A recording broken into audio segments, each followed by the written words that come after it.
मोदी जी और अमित शाह दोनों माफी मांगे, अमित शाह इस्तीफा दें। लखनऊ कांग्रेस कार्यालय पर कांग्रेस वरिष्ठ नेता सलमान खुर्शीद की प्रेस कॉन्फ्रेंस। इस मौके पर कांग्रेस के वरिष्ठ नेता प्रमोद तिवारी, प्रदेश अध्यक्ष अजय राय सहित कई नेता मौजूद रहे। कांग्रेस वरिष्ठ नेता सलमान खुर्शीद का बयान, हम पूरे देश में प्रेस वार्ता करके इस मुद्दे को उठाएंगे। पार्लियामेंट में जो हुआ वह गलत है।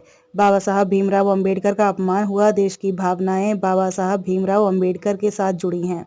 उनके नाम के साथ कोई खिलवाड़ करता है तो दुख होता है। इसका जवाब नहीं दिया गया तो आने वाली पीढ़ियां हमें माफ नहीं करेंगी। जो कुछ पार्लियामेंट में हुआ वहां प्रमोद तिवारी जी मौजूद रहे। इन्होंने खुद देखा है। हमारा प्रयास है कि यह संदेश हर जगह जाए, प्रदेश सहित पूरे देश में यह संदेश जाए। हम लोकतांत्रिक व्यवस्था से जुड़कर यह बात युवाओं तक पहुंचाएंगे। युवाओं का भविष्य छीना जा रहा है। अगर आज आवाज नहीं उठाई गई तो कल का अंदाजा नहीं लगा सके।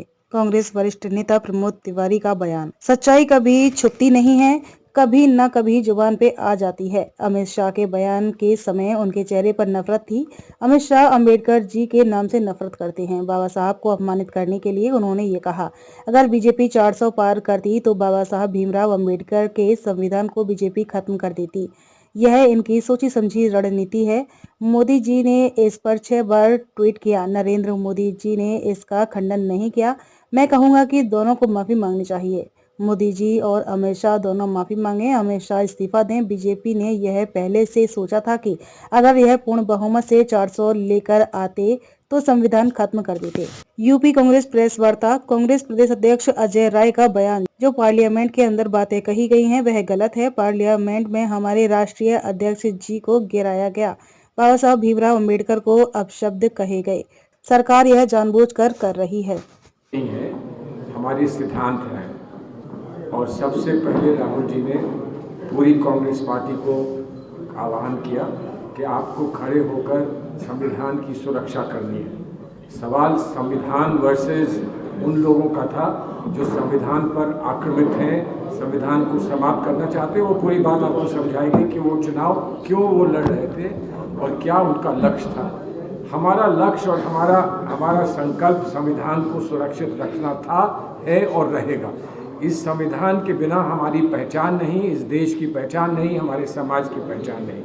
और ये संविधान से जब सीधा नहीं लड़ पाते हैं तो संविधान के निर्माता पर सवाल लगाने का प्रयास करते हैं। हमारे लिए वो एक ही बात है कि संविधान के निर्माता पर प्रश्न चिन्ह लगे तो वो संविधान पे प्रश्न चिन्ह लग रहा है। इसलिए दोनों के लिए हमें खड़ा होना है और खड़े होकर उनको सुरक्षित रखना है। ये बात आपको आज सामने देखने को मिल गई है। भाई साहब, दो चीजें हैं। एक तो आप सांस भी लेते हो लोकसभा और राज्यसभा में प्रोसीडिंग की, तो उसकी रिकॉर्डिंग होती है। और दूसरा, संसद भवन परिसर फैलाता है पूरा। और दूसरा, मेन गेट पे तो मेरे ख्याल से चप्पे पे सीसीटीवी फुटेज कवरेज होता है। मेरा तो इतना ही कहना है कि दोनों मैंने मिलकर लिखकर दिया है, मेरी दस्तक से गया है कि सीसीटीवी फुटेज सील की जाए और ये जनता के लिए प्रदर्शित की जाए। उसमें प्रदर्शित हो जाए, इनका डंडा भी दिख जाएगा, इनकी धक्का मुक्की भी दिख जाएगी और घायल योद्धाओं की असलियत भी पता लग जाएगी। और ये जो घायल, इनमें एक का बड़ा लंबा इतिहास है, याद करिएगा।